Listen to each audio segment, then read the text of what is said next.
Coba deh bayangin. Kalian lagi di tengah Samudra Pasifik. Jauh banget dari mana-mana, ada pulau kecil bentuknya segitiga namanya Rapa Nui, atau sering kita sebut Pulau Paskah. Ini pulau bukan cuma terpencil aja, tapi juga punya penghuni yang sukses, bikin orang bingung dari dulu sampai sekarang. Moai.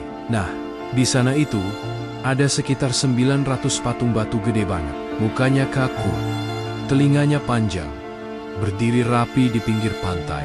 Semuanya ngadep ke daratan, kayak lagi jagain sesuatu gitu.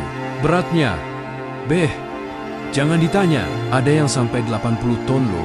Itu sama kayak berat 10 gajah Afrika disatuin. Pertanyaannya cuma satu nih, gimana ya caranya orang zaman dulu yang belum punya mesin, roda, apalagi kuda, bisa mindahin batu sebesar rumah ini sampai berkilo-kilometer jauhnya? Waktu penjelajah Eropa pertama kali nyampe sana di tahun 1722, mereka beneran syok berat. Mereka nanya ke penduduk asli, "Gimana sih kalian mindahin patang-patang segede ini?" Dan jawabannya bikin mikir keras deh. Penduduk lokal cuma bilang, "Patung-patung itu jalan sendiri kok ke tempatnya." Jelas aja, ilmuwan zaman dulu mana percaya.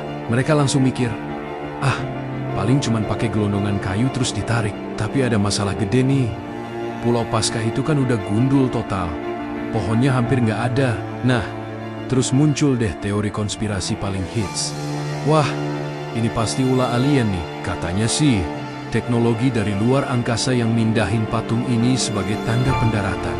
Tapi, sebelum kita keasyikan mikirin UFO, para peneliti di tahun 2012 nemuin sesuatu yang lebih bikin geling-geling kepala. Ada peneliti namanya Terry Han sama Carl Lipo.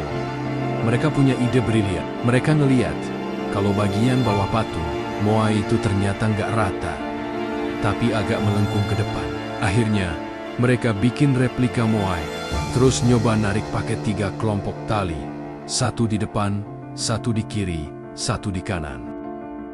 Don Hussein, waktu ditarik secara bergantian, patung itu beneran bergoyang maju ke depan.